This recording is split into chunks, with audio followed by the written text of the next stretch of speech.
En este cuarto y último video de la sesión 14 sobre control neuromoral de la función renal, comentaremos sobre los efectos hipotensivos que tiene péptido natriurético auricular.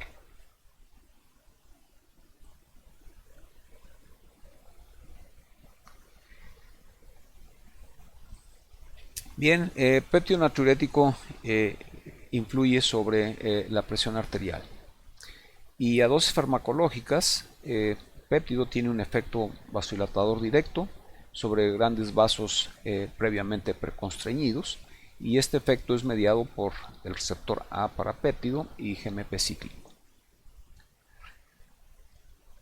Es muy importante aclarar que no existen receptores A para péptido natriurético en vasos de resistencia, con la excepción de la vasculatura renal, de manera que el péptido natriurético auricular no produce una vasodilatación generalizada, solamente vasodilatación renal, y esto es básicamente sobre las arteriolas aferentes, y produce relajación de los pericitos a nivel de los vasas rectas medulares.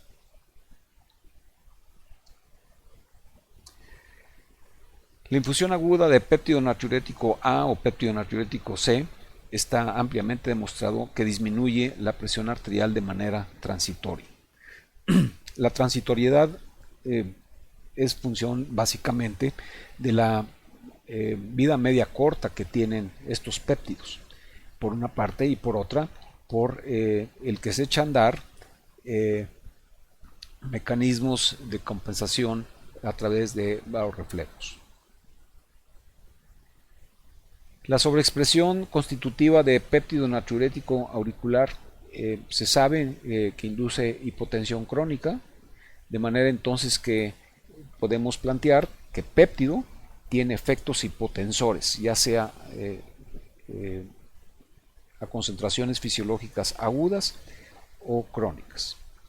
Por el contrario, el antagonismo crónico del receptor para péptido natriurético A, o para el antagonismo del receptor B para péptido, o la alteración en la expresión del gen por noqueo genético para el receptor A para péptido natriurético, induce hipertensión arterial crónica, en este caso es no sensible a sal, mientras que el knockout para péptido natriurético A induce hipertensión arterial crónica sensible a sal. Entonces, está bien reconocido que el antagonismo de los receptores o la baja en la producción de péptido natriurético A tiene efectos hipertensivos.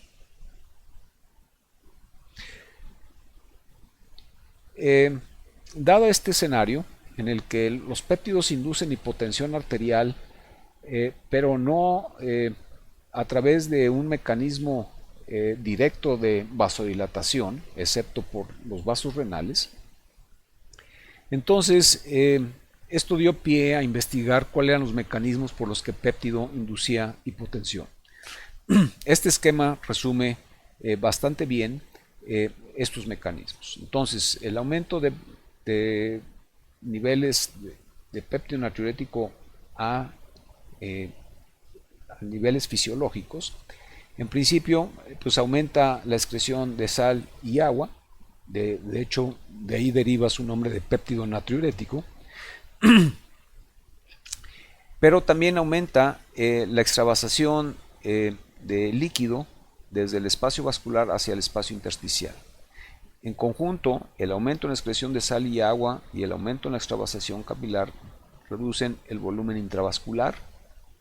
De hecho, una de las manifestaciones de la acción de péptido es el aumento en el hematocrito, de manera entonces que al disminuir el volumen intravascular disminuiría la precarga, y si disminuye la precarga, esto propicia que disminuya el gasto cardíaco.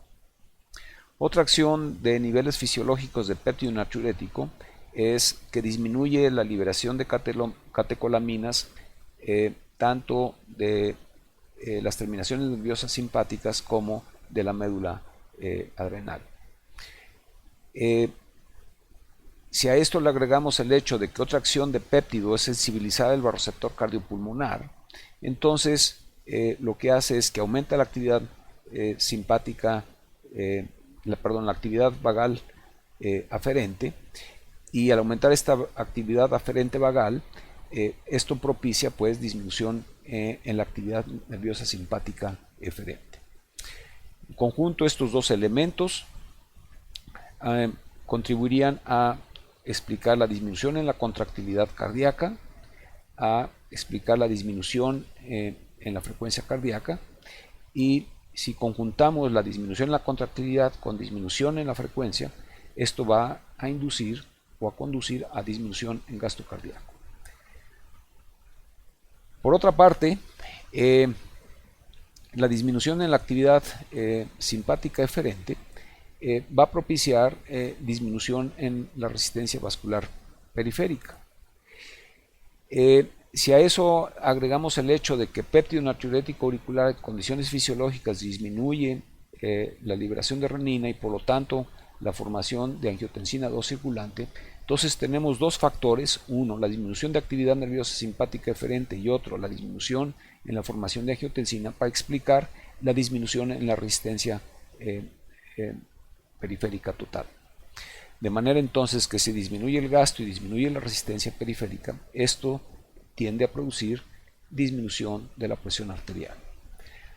Ahora bien, esta disminución en la presión arterial, a final de cuentas, es detectada por el sistema vaorreflejo sinoaórtico, de manera entonces que al disminuir la presión arterial se sobreviene una respuesta contrarregulatoria por parte de la activación del vaorreflejo sinoaórtico, que tenderían a aumentar la actividad nerviosa simpática eferente y la actividad del sistema renina-angiotensina, contraponiéndose pues entonces a los efectos primarios que tiene péptido natriurético auricular.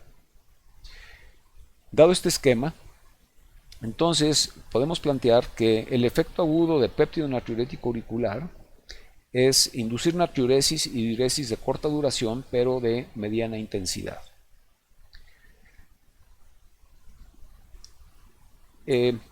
Básicamente a través de inhibir el transporte de sodio en conducto colector medular interno al inhibir INAC.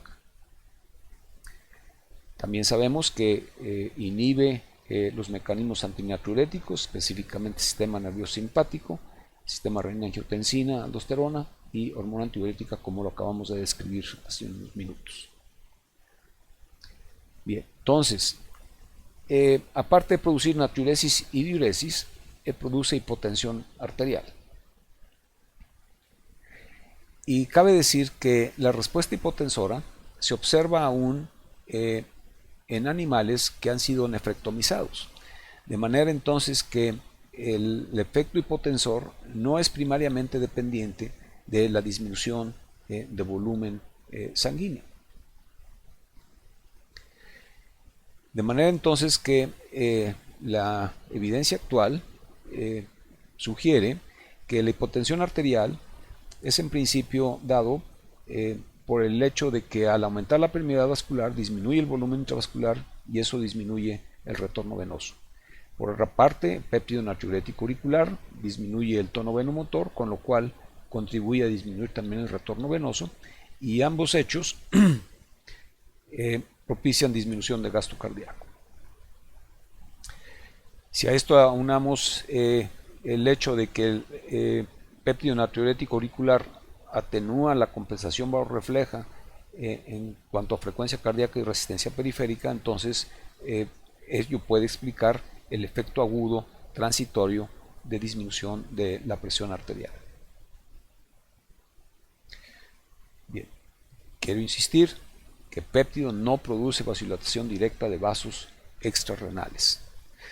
Induce vasodilatación indirecta a través de disminuir la actividad nerviosa simpática eferente, así como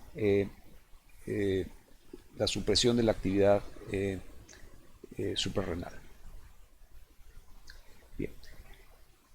El efecto crónico de péptido sobre presión arterial se ha observado sin cambios detectables en gasto cardíaco, en volumen sanguíneo, en volumen líquido celular, en excreción de sodio y balance de sodio. Y primariamente es mediado por cambios en la resistencia periférica total. Esto es un hecho interesante porque al decir que péptido no tiene efectos directos, no es un vasodilatador directo, no tiene efectos vasodilatadores en vasos extrarrenales, se vuelve interesante entonces indagar por qué medio péptido natriurético auricular de manera crónica propicia cambios en la resistencia periférica total. Bien. Bueno, experimentos de ingeniería genética que permiten la sobreexpresión de péptido natriurético han demostrado que inducen hipotensión arterial con disminución en la resistencia periférica total. Esto sugiere entonces que péptido natriurético tiene un efecto simpaticolítico generalizado y se ha demostrado que en efecto péptido natriurético auricular, cuando es sobreexpresado de esta manera, de manera crónica, disminuye la actividad nerviosa simpática eferente basal, de manera entonces que reduce importantemente la actividad nerviosa simpática eferente basal. Esto se debe a una atenuación central de la actividad nerviosa simpática eferente con inhibición de la transmisión ganglionar, inhibición de la síntesis y liberación de norepinefrina a nivel postganglionar y a nivel de médula suprarrenal. Si a eso le agregamos el hecho de que péptido atenúa